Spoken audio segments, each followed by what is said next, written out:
Assalamualaikum warahmatullahi wabarakatuh. Alhamdulillah, assalatu wassalamu ala rasulillah Sayyidina Muhammad wa ala alihi wa ashabihi wa mawalah.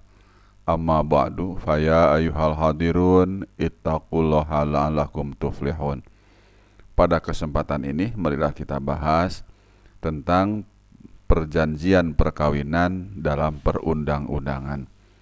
Baik teman-teman mahasiswa, para santri dan saudara-saudaraku yang saya cintai, perjanjian perkawinan diatur dalam Kitab Undang-Undang Hukum Perdata pasal 139 sampai 154. Juga dalam Undang-Undang Nomor 1 Tahun 1974 tentang perkawinan pasal 29 dan kompilasi hukum Islam pasal 45 sampai 52. Pertama, dalam Kitab Undang-Undang Hukum Perdata, perjanjian perkawinan berkaitan dengan harta. Dalam pasal 139 disebutkan para calon suami istri dengan perjanjian kawin dapat menyimpang dan peraturan undang-undang mengenai harta bersama asalkan hal itu tidak bertentangan dengan tata susila yang baik atau dengan tata tertib umum dan diindahkan pula ketentuan-ketentuan berikut. Pada pasal 140 sampai 154 diatur pula mengenai perjanjian perkawinan menyangkut harta. Jadi, semua aturan Kitab Undang-Undang Hukum Perdata terkait perjanjian perkawinan berkaitan dengan harta, tidak yang lain. Kedua, dalam Undang-Undang Perkawinan, perjanjian perkawinan diatur dalam bab 5 pasal 29 ayat 1 sampai 4. Ayat 1 berkaitan dengan teknis pembuatan perjanjian perkawinan. Disebutkan bahwa perjanjian perkawinan diadakan sesaat sebelum perkawinan dilangsungkan. Perjanjian perkawinan bersifat tertulis dan disahkan oleh pegawai pencatat perkawinan. Selain mengikat kedua pihak, suami istri, perjanjian perkawinan juga dapat mengikat pihak lain atau pihak ketiga sepanjang berkaitan. Pada ayat berikutnya, ayat 2 pasal 29 Undang-Undang Perkawinan dijelaskan tentang pengesahan perjanjian perkawinan. Perjanjian perkawinan hanya bisa disahkan jika tidak melanggar batas-batas hukum, agama, dan kesusilaan. Sementara itu, ayat 3 dan 4 pasal 29 Undang-Undang Perkawinan mengatur tentang pemberlakuan perjanjian perkawinan. Disebutkan bahwa perjanjian perkawinan berlaku sejak perkawinan dilangsungkan. Perjanjian tersebut tidak dapat diubah selama masa perkawinan berlangsung, kecuali jika masing-masing pihak bersepakat mengubahnya dengan catatan perubahan tersebut tidak merugikan pihak ketiga. Perjanjian perkawinan dalam pasal tersebut tidak termasuk taklik talak, karena perjanjian yang termasuk di dalam pasal 29 tersebut menyangkut pernyataan kehendak dari kedua belah pihak atau suami istri. Sementara taklik talak hanya kehendak sepihak yang diucapkan oleh suami setelah akad nikah. Kemudian teman-teman, terkait interpretasi mengenai isi perjanjian tidak melanggar batas hukum, misalnya dalam perjanjian perkawinan ditentukan istri tidak diberi wewenang melakukan perbuatan hukum, karena hukum menentukan bahwa wanita bersuami juga berwenang melakukan perbuatan hukum apapun. Isi perjanjian perkawinan tidak melanggar batas agama. Misalnya dalam perjanjian perkawinan ditentukan istri atau suami bebas bergaul dengan laki-laki atau perempuan lain di luar rumah mereka. Sementara itu, terkait tidak melanggar batas kesusilaan, misalnya dalam perjanjian ditentukan suami tidak boleh melakukan pengontrolan terhadap perbuatan istri di luar rumah dan sebaliknya. Ketiga, perjanjian perkawinan dalam kompilasi hukum Islam. KHI mengatur perjanjian perkawinan dalam pasal 45 sampai 52. Pasal 45 berisi tentang bentuk perjanjian perkawinan yang boleh dibuat oleh calon suami atau istri. Bentuk perjanjian yang dimaksud adalah 1. Ta'liq talak, dan 2. Perjanjian lain yang tidak bertentangan dengan hukum Islam.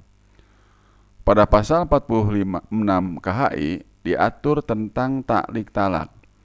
Disebutkan bahwa ta'liq talak tidak boleh bertentangan dengan hukum Islam. Jika keadaan yang disyaratkan pada ta'liq talak benar-benar terjadi, maka talak tidak serta-merta jatuh, melainkan ia harus diajukan ke pengadilan. Pasal ini juga mengatur bahwa perjanjian ta'liq talak bukan suatu keharusan, tetapi jika ta'liq talak dilakukan, ia tidak bisa dicabut kembali.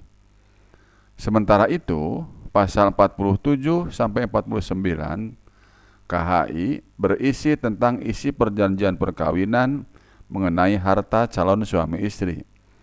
Pada pasal 47 ditegaskan bahwa perjanjian perkawinan dilakukan secara tertulis berkaitan meliputi percampuran harta pribadi dan pemisahan harta pencaharian masing-masing, maksudnya masing-masing pihak, sepanjang tidak bertentangan dengan ajaran Islam.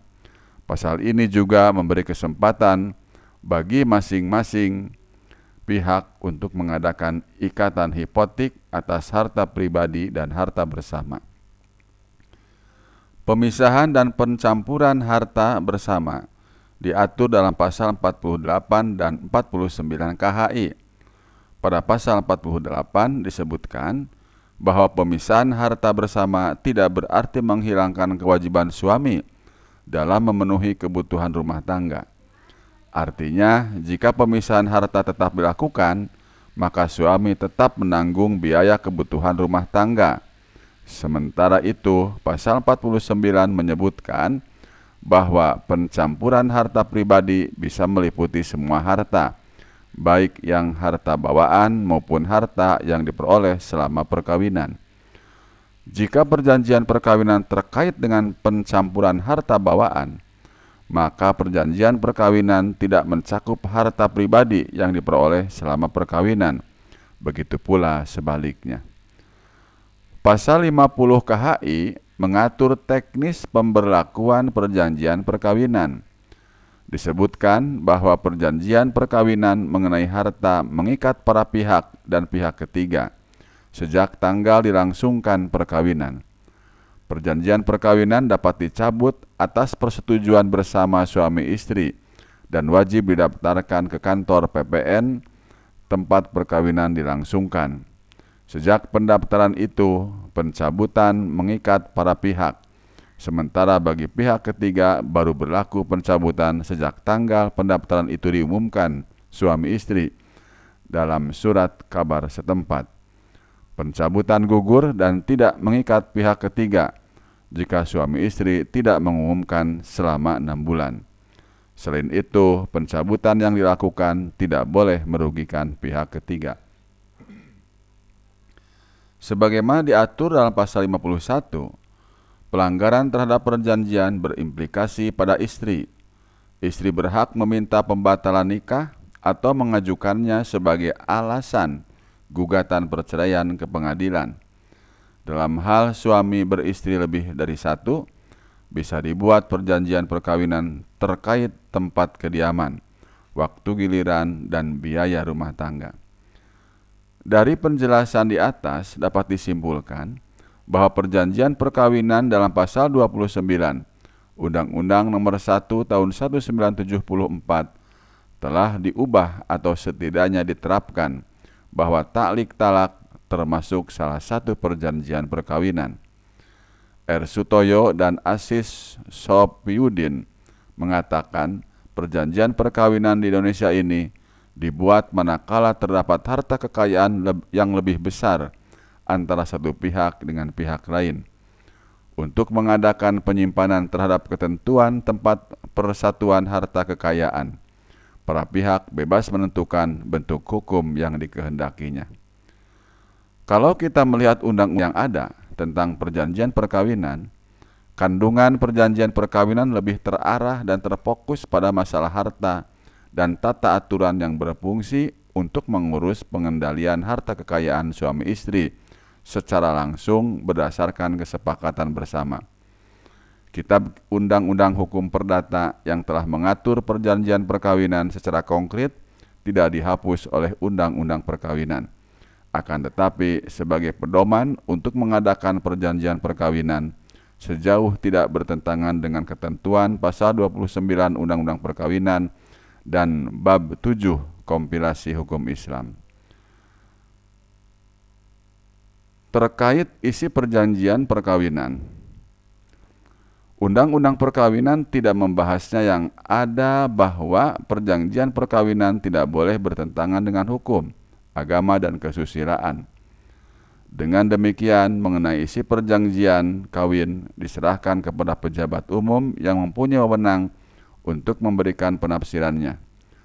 Sesuai dengan pasal 149 KUH Perdata, setelah melangsungkan perkawinan dengan cara apapun juga, perjanjian perkawinan tidak dapat diubah, karena sistem harta benda yang dipilih oleh suami istri saat berlangsungnya perkawinan menyandarkan pada kekhawatiran bahwa semasa perkawinan suami dapat memaksa istrinya mengadakan perubahan-perubahan yang tidak dikehendaki. Demikian menurut Triwulan Tutik Hukum Perdata dalam Sistem Hukum Nasional halaman 122. Perjanjian perkawinan boleh mencakup apa saja yang dianggap penting oleh kedua belah pihak. Perjanjian perkawinan tidak harus menyangkut masalah harta dan anak. Masalah di luar harta dan anak juga boleh diperjanjikan oleh kedua belah pihak selagi tidak bertentangan dengan norma agama dan susila. Demikian teman-teman bahasan kita pada kesempatan ini tentang perjanjian perkawinan dalam perundang-undangan. Semoga bermanfaat. Wassalamualaikum warahmatullahi wabarakatuh.